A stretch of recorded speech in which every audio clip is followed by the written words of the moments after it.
वो दो शख्स जिन्होंने सचिन तेंदुलकर की प्रतिभा को पहचाना और बनाया वर्ल्ड क्रिकेट का स्टार। हीरा खोदने और निकालने से ज्यादा जरूरी है काटना, चमकाना और आकार देना। यही खिलाड़ियों के साथ भी होता है। उनकी प्रतिभा की पहचान करना और उन्हें फलने फूलने देना ही काफी नहीं है। युवा विलक्षणताओं को प्रशिक्षित करने, सलाह देने और एक ऐसे व्यक्ति के रूप में तैयार करने की आवश्यकता है जो अपनी प्रतिभा को निखार सके और एक दिन दिग्गज बनने के लिए प्रतियोगिताओं में अपनी कला का प्रदर्शन कर सके।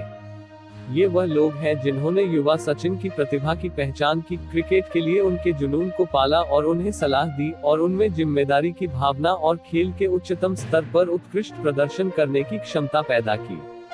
ऐसे लोग हैं जिन्होंने सचिन को अंततः क्रिकेट का भगवान बनने में मदद करने में महत्वपूर्ण भूमिका निभाई। छोटी उम्र में सचिन को प्रभावित करने वालों की उस सूची में सबसे पहले उनके माता पिता हैं, जिन्होंने स्कूल क्रिकेट में विश्व रिकॉर्ड साझेदारी करने के बाद सचिन को मैदान में उतारा।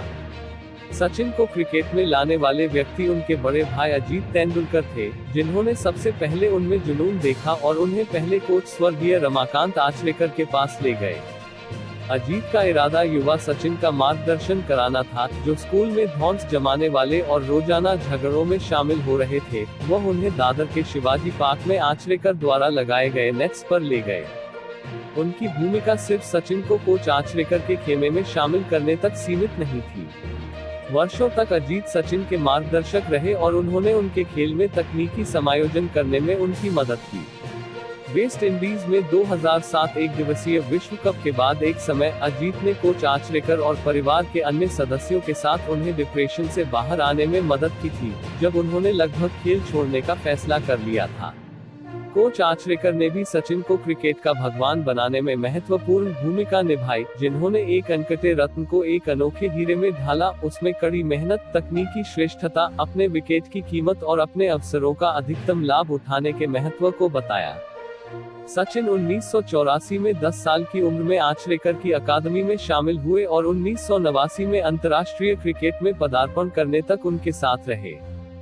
आचरेकर ने सचिन को IAS न्यू इंग्लिश स्कूल से शारदाश्रम विद्या मंदिर में शिफ्ट करवाया। युवा सचिन सुबह और शाम शिवाजी पार्क में आचरेकर के पास नेट्स अभ्यास में हिस्सा लेते थे। वह घंटों अभ्यास करते थे। अगर वह थक जाते थे तो आचरेकर ₹1 का सिक्का स्टंप के ऊपर रख देते थे और तेंदुलकर को आउट करने वाले गेंदबाज को सिक्का मिल जाता था। अगर सचिन बिना आउट हुए सेशन पूरा कर लेते तो कोच उन्हें सिक्का दे देते थे। तेंदुलकर इस तरह जीते गए 13 सिक्कों को अपनी सबसे बेशकीमती संपत्ति मानते हैं।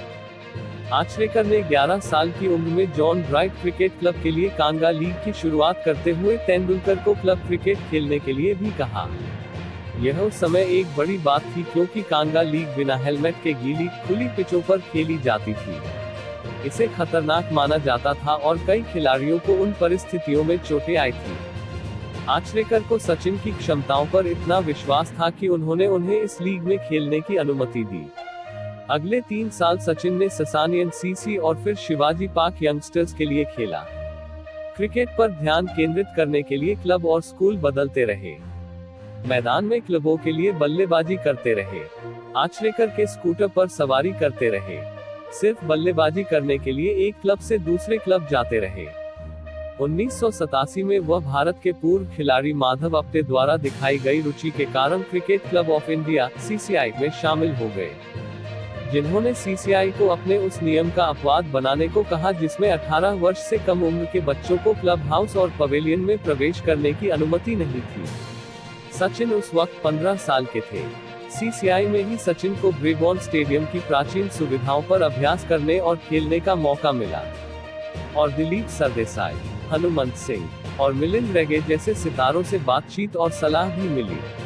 सचिन ने 1987 में 14 साल की उम्र में प्रथम श्रेणी में पदार्पण किया और पहले ही मैच में नाबाद 100 रन बनाए। 1989 में उन्होंने कृष्णमाचारी श्रीकांत के नेतृत्व में पाकिस्तान में अंतर्राष्ट्रीय स्तर पर पदार्पण किया और अभ्यास मैच में अब्दुल कादिर के एक ओवर में 4 छक्के मारने के बाद प्रसिद्ध हुए। अजीत तेंदुलकर, रमाकांत आचरेकर, उनके शुरुआती दिनों में घरेलू क्रिकेट और अंतर्राष्ट्रीय स्तर पर उनके कोच, उनकी पत्नी अंजलि और दोस्तों जैसे कई लोग रहे हैं, जिन्होंने सचिन की इस शानदार यात्रा से महत्वपूर्ण भूमिका निभाई।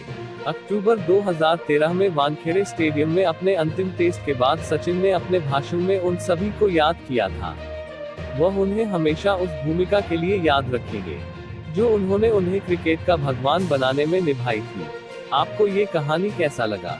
कमेंट करके जरूर बताएं। साथ ही क्रिकेट से जुड़ी और कहानी जानने के लिए इस चैनल को लाइक और सब्सक्राइब करें।